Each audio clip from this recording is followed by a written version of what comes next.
Hello viewers, আসসালামু আলাইকুম। সবাই কেমন আছেন? আশা করি সবাই ভালো আছেন। দেশ ও দেশের বাইরে থেকে তন্ত্রমন্ত্র সাধনা এসকে চ্যানেলটি এই মুহূর্তে যারা দেখছেন সবাইকে জানাই আন্তরিক প্রীতি ও শুভেচ্ছা। জাতিগতভাবে প্রত্যেকটা মমিন মুসলমান ভাইদের প্রতি রইল সালাম, আসসালামু আলাইকুম। হিন্দু দাদার প্রতি রইল আদাব বা নমস্কার। অন্য অন্য ধর্মের প্রতি আন্তরিক প্রীতি ও শুভেচ্ছা জানিয়ে শুরু করলাম আজকের নতুন একটা ভিডিও, যে ভিডিওর মাধ্যমে আপনারা জানতে পারবেন আয় উন্নতির একটি মন্ত্র। অনেকেই আমাকে বলেছিলেন, গুরুজি এমন একটা মন্ত্র দেবেন যে মন্ত্রর দ্বারা আয় উন্নতি করা যাবে। অনেক টাকা আয় রোজগার করি, কিন্তু রোজগার করার পরে অত টাকা পয়সা কামাই করি, ইনকাম করি, কিন্তু সে টাকাগুলো আমার থাকে না, নষ্ট হয়ে যায়। টাকাগুলো জলে চলে যায়, পানিতে চলে যায়। আমার টাকা কোথায় থেকে কোথায় চলে যায় আমি নিজেও জানি না। টাকাগুলো ধরে রাখতে পারি না, এমনকি রুজি রোজগারও খুব একটা ভালো হয় না। ঠিকমতো রুজি রোজগার যেটাও করেন সেটাও ঠিকমতো থাকে না। আবার অনেকে বলেছেন যে কর্মজীবনে কর্ম করতেছি, কিন্তু কর্মেই রহমত বরকত বা কোনো কিছুই আমি পাচ্ছি না। তা আয় উন্নতি যাতে বৃদ্ধি হয় বা কর্মস্থলে জায়গা কর্ম মিলে যায়, এমনকি বেকার অবস্থায় রয়েছি সেখান থেকেও কোনো রুজি রোজগারের কোনো উপায় খুঁজে পাচ্ছি না। যাই হোক, সব মিলে একটাই কথা, যে অভাব অনটন থেকে যেন নিজেকে মুক্ত করতে পারি এবং নিজেকে এখান থেকে সরিয়ে রাখতে পারি। যার কারণে এই আয় উন্নতির মন্ত্র আপনাদেরকে দিচ্ছি। এটা মুসলমান, হিন্দু, বৌদ্ধ, খ্রিস্টান, যে কোনো ধর্মের লোক, যে কোনো পন্থার লোক এই তকবিরটা কাজে লাগাতে পারবেন। আসলে মূলত আমি যে নকশাটা আপনাদেরকে দেখাচ্ছি, এই নকশাটা অনেকে লিখতে বেশিরভাগ লোক, শতকরা 99% লোক এটা লিখতে পারবে না। ঠিক আছে, এটা আপনার দ্বারা লেখা সম্ভব না। এটা যদি হাফেজ কারি যারা আছে তাদের জন্য এটা লেখা সম্ভব, কিন্তু সাধারণ মানুষের জন্য এটা লেখা অসম্ভব। বয় কি, যারা জেনারেল শিক্ষিত তাদের জন্য একটু কষ্টকর হয়ে যাবে। আচ্ছা, যাই হোক, এটা আপনারা ফটো স্টেপ করে ব্যবহার করতে পারবেন, কোনো সমস্যা নেই। এই তকবিরটা, এই নকশাটা আপনারা ফটো স্টেপ করে আপনারা ছোট আকার ধারণ করে তাবিজে ভরে এটা আপনারা হাতে বা গলায় ব্যবহার করতে পারবেন। আর যে মন্ত্রটার কথা বলতেছি, এই মন্ত্রটা যদি আপনারা জপ করেন, যে মন্ত্রটার কথা এখন আমি আপনাদেরকে বলছি, এই মন্ত্রটা যদি দৈনিক আপনি 7 বার জপ করেন বা দৈনিক আপনি এটাকে একটা রুটিন হিসাবে নিতে পারেন, তাহলে প্রত্যেক দিনের জন্য আপনি কত টাকা ইনকাম করবেন এই রকম একটা আপনার ক্লাসিক একটা নিয়ম তৈরি করে নেবেন, যে আমার পরিবারের এতগুলো টাকা দরকার আজকে, এই টাকাগুলো যেন আল্লাহ তাআলা আমাকে জোগাড় করে দেয়। এক কথা, আপনার রুজি রোজগারে যেন বরকত আসে। দেখা যাচ্ছে যে 10 টাকার কাম কিন্তু 2 টাকা দিয়ে অনেক সময় হয়ে যায়। কেন হয়ে যায়? সেটার ভিতর বরকত থাকতে হবে। যদি বরকত থাকে তাহলেই হবে, তাছাড়া সম্ভব না। তা আজকে যে মন্ত্রটা আপনাদেরকে আমি দেখাবো এবং শেখাবো, এই মন্ত্রটা খুবই অল্প স্বল্প সময়ের ভিতরে যে কোনো ব্যক্তি আপনি মুখস্থ করে নিতে পারবেন। এমনকি যদি এটাকে দেখে দেখে পড়েন তারপরেও কাজ করবে, কিন্তু যদি মুখস্থ করে নিতে পারেন সবচাইতে ভালো হবে।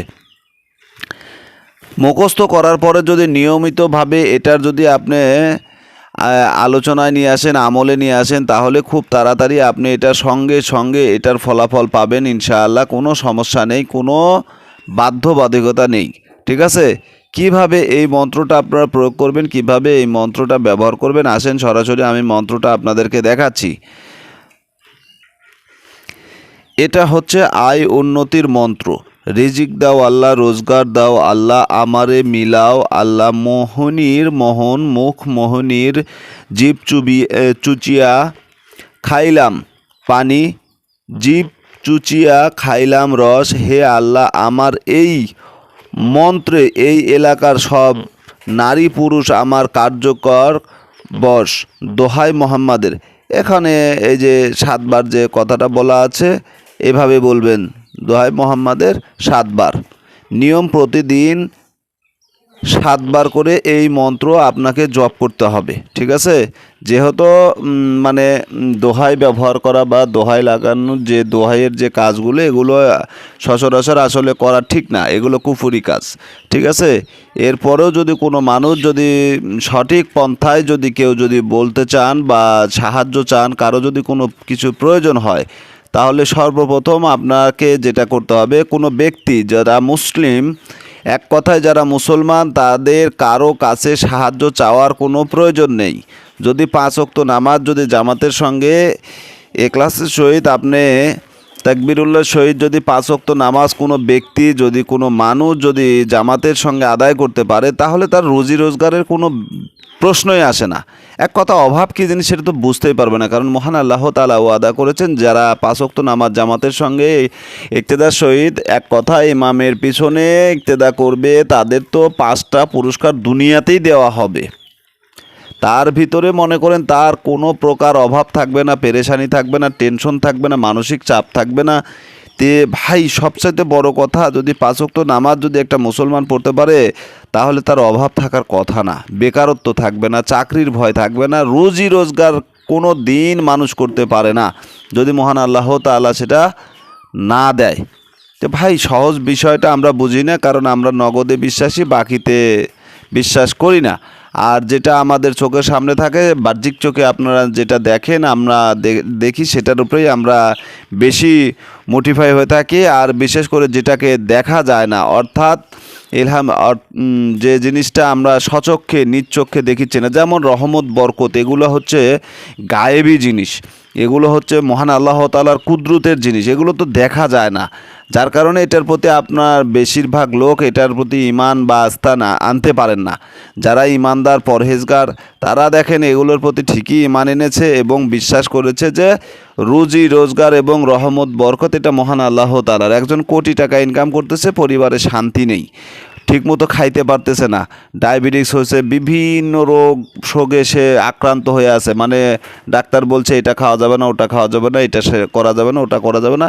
একজন দিনমজুর 500 টাকা দিন রোজগার করছে, পরিবার নিয়ে বাজার টাজার করে মনে করেন ধুমছে খাচ্ছে, টুটি বরাবর খাচ্ছে, ঠিক আছে, মানে হচ্ছে যে মুখ দিয়ে তার হা করলে খাবার দেখা যাবে এমন খাওয়া খাওয়াচ্ছে রে ভাই। তো এই তো অবস্থা। রুজি রোজগার এগুলো হচ্ছে আল্লাহ তাআলার বরকত এবং পুরো নিদর্শন। আল্লাহ যাকে বরকত দেন সে কারো মুখাপেক্ষী হওয়ার প্রয়োজন নাই। তো সাহায্য যদি চাইতে হয় তাহলে তার কাছেই চান, তিনি একমাত্র দাতা, তিনিই আপনাকে সাহায্য করবে। যদি মন্ত্রটা আপনাদের ভালো লাগে শেয়ার করবেন, ভিডিওটা ভালো লাগলে আপনাদের বন্ধুবান্ধবের মাঝে শেয়ার করবেন। আপনাদের মূল্যবান মতামতের উপরে ভিত্তি করে আগামী দিনের ভিডিও দেওয়ার জন্য চেষ্টা করব। আজকের ভিডিও এখানেই শেষ করলাম। ভালো থাকুন, সুস্থ থাকুন, আল্লাহ হাফেজ।